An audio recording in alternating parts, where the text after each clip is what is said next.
인형놀이 이제 대결하게 됩니다. 남자아이들이 주로 많이 해요. 여자아이들은 가족과 관련된 어떤 상호 호혜적인 관계적인 놀이를 한다고 보면은 남자아이들은 대결적인 놀이를 해요. 그러면 관찰하는 거예요. 좋은 사람 대 나쁜 사람이 있는지, 그럼 얘는 어떤 사람 역할을 하는지, 여기에서 강한 사람 역할을 하는지 약한 사람 역할을 하는지.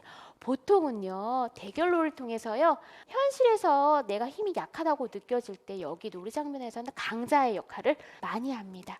현실에서는요 치고받고 싸울 수는 없잖아요. 근데 여기서는요 파괴적이고 때로는요 죽기도 하고요 희생자가 있기도 하고요 요렇게 상상 이 형태로 나타나기도 합니다. 자, 그 다음에 이제 가족과 관련된 놀이, 인형놀이예요. 여자아이들이 주로 많이 해요. 여자아이들이 공주놀이를 많이 하잖아요. 근데 저도 책에도 언급은 했지만 여자아이들이 이 가족 관련된 놀이를 하는 거 자체가 문제가 될 것은 아닌데 이 공주놀이를 할 때 너무 그 성의 고정관념을 심어줄 만하게 그런 놀이의 스토리를 재현을 하는지 한번 살펴보세요. 항상 왕자를 기다리고 나는 너무 약하고 나 혼자 할 수 있는 건 없고 주변에 뭐 신하가 있거나 항상 도움을 주는 누군가가 있는지, 만약에 그런 놀이를 재현한다고 한다면 어떻게 확장할 수 있을까요? 거친 일도 하는 공주 역할, 직업이 있는 공주 역할, 성 안에만 갇혀서 있는 공주가 아니라 그렇게 편견을 깰 수 있을 만한 에피소드를 주는 것이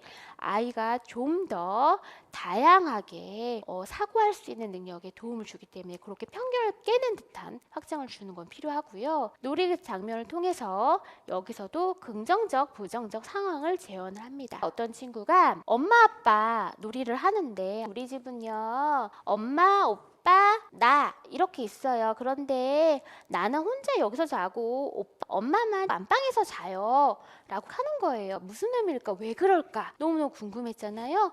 나중에 알게 된 것으로는 어머니께서 남편분과 오랜 연애를 하셔가지고 아빠를 남편을 오빠라고 부르는 형태가 있었어요. 그렇다 보니까 아이는 오빠가 오빠기도 하네 라고 생각이 들어서 아빠한테 오빠라고 하고, 그런 모습들도 재현할 수 있어요. 아이들 놀이 보면요 하나하나 어른들의 말투를 따라해요. 선생님 놀이 하는 거 보면요 선생님들이 너한테 해줬던 멘트 같은 거 있잖아요.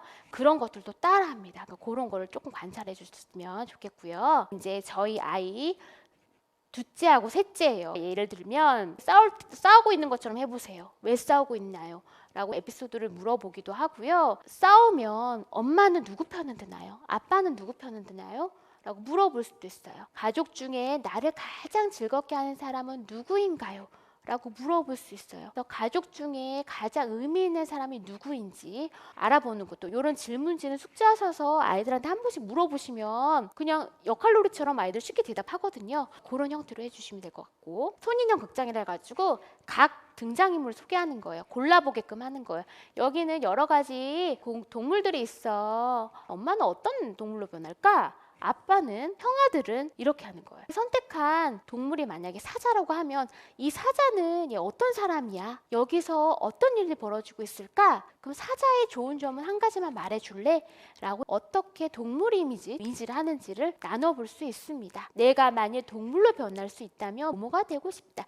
저희 막내는 내가 만일 동물로 변할 수 있다면 공룡이 되고 싶다.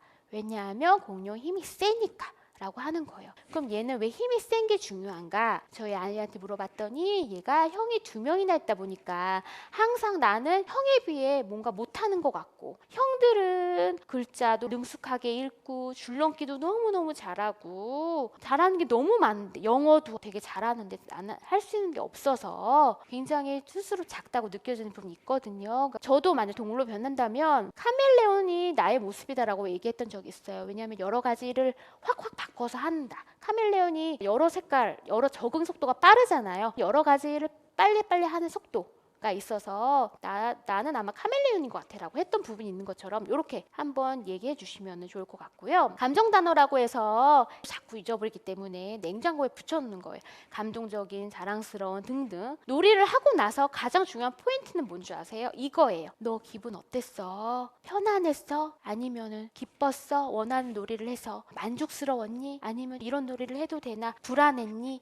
라고 해서 이거는 오늘 하루하루를 점검을 하는 거예요. 마치 미세먼지가 있던 날 미세먼지 좋음, 나쁨 이런 게 있는 것처럼 내 기분 상태도 오늘 하루 내 기분이 좋은가 나쁜가 즐거운가 유쾌한가 파악하는 겁니다. 그래서 이거는 검색어에 감정 단어라고 치면은 한 몇십 가지가 쭉 나와요. 그러니까 이거는 가장 많이 보는 곳. 저는 제가 가장 많이 보는 곳이 냉장고이기 때문에 붙여놓고서 아, 내 기분 어땠지? 나 좀 불안하긴 해. 나 강의하느라 지금 삼형제들 아빠한테 다 맡겨놓고 왔거든. 아, 밥은 잘 먹고 있나? 불안하기도 하고.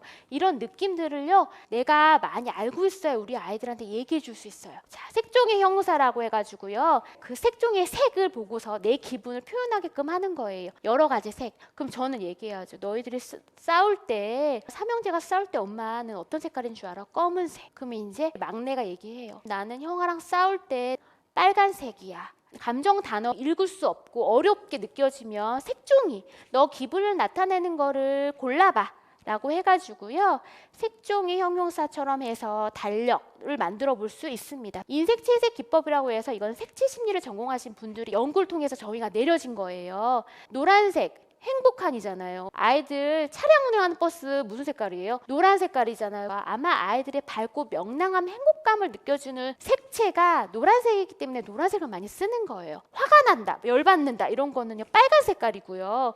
흰색이 긴장, 두려움이잖아요. 나 머릿속이 정말 하얘져서 너무 긴장돼 이런 말이 있잖아요. 그러니까 그런 느낌인 거예요. 그래서 색채 심리를 전공하신 분들이 이렇게 단어에 대한 뜻 정의를 한 것을 아이한테 알려주고 인체 그려보게 한 다음에 너 마음속에는 어떤 색깔이 많이 있어? 라고 해서 색깔 칠해보는 것들도 이렇게 해당이 되고 있습니다.